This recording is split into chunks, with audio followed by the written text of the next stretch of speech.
l'édition africaine. Et nous démarrons avec la Côte d'Ivoire. La grève dans l'entreprise pétrolière publique est suspendue.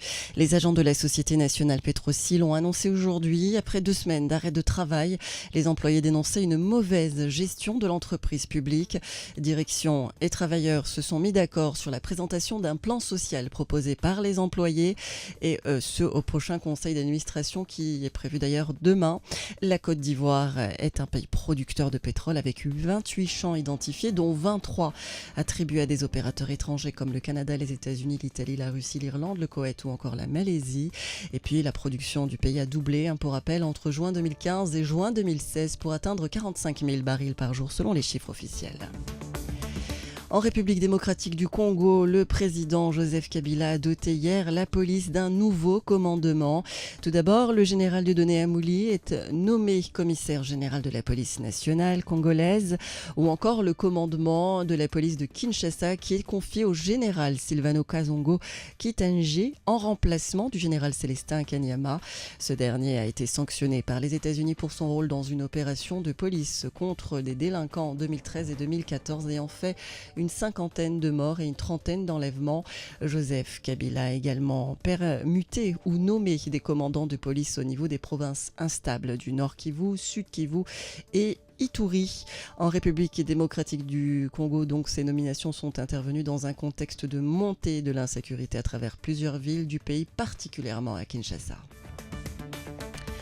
Au Cameroun, cette fois-ci, justice et polémique autour des indemnisations sur l'accident impliquant la compagnie ferroviaire Camrail. Pour rappel, en octobre 2016, un train bondé avait déraillé à proximité de la ville d'Ezeka, dans le centre du pays. La principale cause de l'accident est une vitesse excessive, selon une enquête officielle. Plusieurs collectifs d'avocats s'étaient spontanément constitués pour défendre les intérêts des familles des victimes. Le transporteur affirme avoir reçu 1 millier de demandes de réparation. Plus de 8 mois après l'accident, les victimes en phase de rééducation demandent encore leur indemnisation. La compagnie ferroviaire, filiale locale du groupe Bolloré, dont la responsabilité dans l'accident a été établie par l'enquête, a fait donc une offre d'indemnisation, mais pas convenable selon les victimes. Affaire à suivre. Le gouvernement autrichien vient d'annoncer le déblocage de 3 millions d'euros supplémentaires destinés au fonds d'affectation spéciale de l'Union européenne pour l'Afrique. Cette somme doit s'ajouter aux d'autres pays pour répondre aux défis de développement dans les pays d'origine des migrants, principalement le Sahel, la région du lac Tchad, la Corne de l'Afrique et le nord du continent. Ce fonds d'affectation spéciale de l'Union européenne pour l'Afrique a permis, depuis sa création à l'issue du sommet des dirigeants européens à Malte, c'était en novembre 2015. Il a donc permis de réunir près de 3 milliards d'euros destinés aux pays émetteurs de migrants.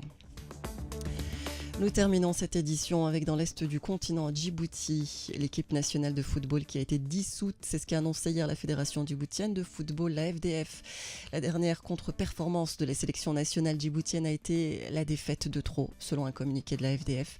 Samedi dernier, en effet, devant son public, les joueurs ont perdu 1-5 dans un stade comble face à l'Éthiopie. Le match allait compter pour la phase éliminatoire du championnat d'Afrique des Nations.